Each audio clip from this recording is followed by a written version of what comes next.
UP में mafia राज के एक युग का आज अंत हो गया है। माफियाओं की हेडलिस्ट में एक ऐसा नाम जिसने 90 के दशक में गदर मचा रखा था। आतंक ऐसा कि पुलिस भी उस पर हाथ डालने में 10 बार सोचती थी। कभी वो खुली जीप में घूमता तो कभी मूंछों पर ताव देकर निकलता। गुंडा टैक्स, रंगदारी टैक्स और ठेका टैक्स उसकी आय का जरिया थे। राजनीति में जब हाथ आजमाया तो कभी हारा नहीं।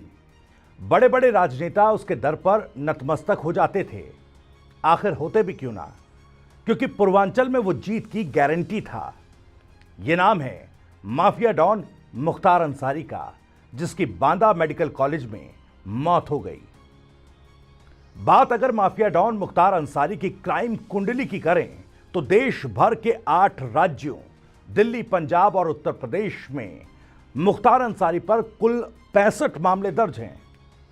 मुख्तार अंसारी पर हत्या, लूट, डकैती, अपहरण, रंगदारी, गैंगस्टर, एनएसए जैसे विभिन्न जघन्य प्रकृति के अपराधों के ये मुकदमे हैं।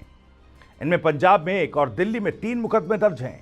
बाकी मुकदमे उत्तर प्रदेश के गाजीपुर, वाराणसी, आजमगढ़ और मऊ समेत अन्य जिलों में दर्ज हैं। 19 साल से जेल में बंद मुख्तार अंसारी को पिछले 1.5 सालों में 8 मामलों में सजा हो चुकी थी। 13 मार्च 2024 मुख्तार अंसारी पर फर्जी लाइसेंस केस में आईपीसी की धारा 428, 467, 468 और आर्म्स एक्ट की धारा 30 के तहत आरोप सिद्ध किया गया था। कोर्ट ने उम्र कैद की सजा सुनाई थी। इसके अलावा 2,02,000 रुपए का जुर्माना भी लगाया गया था। 15 दिसंबर 2023 रुंगटा परिवार को बम से उड़ाने की धमकी मामले में 5 साल की जेल और 10,000 रुपए का जुर्माना लगा था। 25 फरवरी 2023 आर्म्स एक्ट और 5 टाडा एक्ट के तहत नई दिल्ली में दर्ज केस में एएसजे साउथ डिस्ट्रिक्ट कोर्ट ने 10 साल का सश्रम कारावास और 5,55,000 रुपए का जुर्माना लगाया था। 5 दिसंबर 2022 गैंगस्टर एक्ट में गाजीपुर एमपी एमएलए कोर्ट ने 10 साल के सश्रम कारावास की सजा सुनाई और 5 लाख रुपए का जुर्माना लगाया था। हालांकि मुख्तार अंसारी को 2 मामलों में राहत मिली हुई थी।